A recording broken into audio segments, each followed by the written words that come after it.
The time for social distancing, it's immediately. What exactly is social distancing? Social distancing. Institute more social distancing. My name's Carolyn Canusio, and I'm a social epidemiologist. Every action that we take and every way in which we can hold back from the public sphere in order to limit the opportunities for transmission is an opportunity truly to save a life. I'm wondering if there are just one or two concrete pieces of advice you would want people to follow. I think our lives should look radically different right now than they normally do. I would say limit your face-to-face interactions, work remotely whenever possible, no handshakes, no high fives, no hugs outside the home, stand 6 feet or more away from any person you're encountering in a public space, and severely restrict your travel from city to city, limiting that to truly urgent matters, and limit your engagement in the public sphere. Don't attend group gatherings, don't go to the theater, don't go to sporting events. What we're trying to prevent is contact with droplets when people sneeze, cough, or spit. I'm wondering what you think of small social gatherings. How big is too big?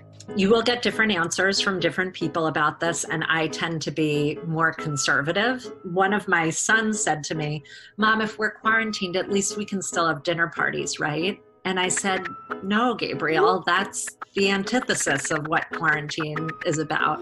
We have to minimize our contact with others." I would say that's the general rule. Limit it to what's necessary. Do you recommend that people go outside even if they have limited contact with people? So what I've been doing is trying to wake up at a very early hour and go, usually, or to go in very unpopulated places and walk in the woods. I'm wondering what you think about taking flights. An important consideration is that the movement of populations is the fuel for continued spread. So in the 1918 flu, there was this massive movement of troops across the United States, and that troop movement was the perfect vehicle for continuing the spread of influenza. And you may think that it's different if you're just traveling for spring break, but really there isn't any difference between that kind of movement for the purposes of wartime personnel needs and the movement of people because they want to get to the beach. We don't want to have prolonged contact with other humans in a confined space. And what's a flight if not prolonged contact with other humans in a confined space? So don't do it. If you don't have to do it, don't do it. I'm sure that's going to be your answer for all of the following questions I have. If you don't have to, don't do it. What about public transportation?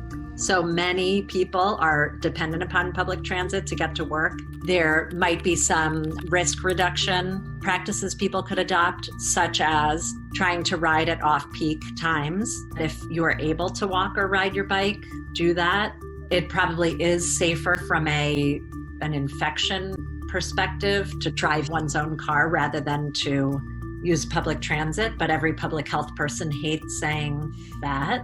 How should we approach caring for elderly or at-risk neighbors or people in our community who might need help? If people have been living with an elderly family member, they should reduce radically their contact with the outside world, especially the primary caregiver. That's ultra important.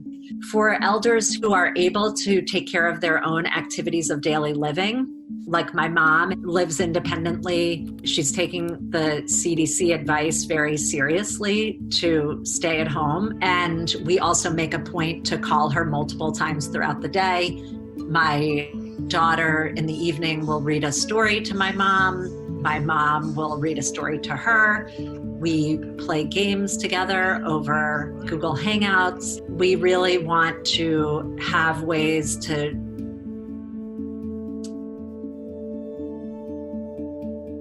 continue to show her how much we love her. And when will this end? When will we know that we can stop social distancing? I can't give you a date when it will end. It would be good if we could have that date because it would be reassuring to people to know that this won't last forever. and it won't last forever, but it's probably going to be an uncomfortably long period of time.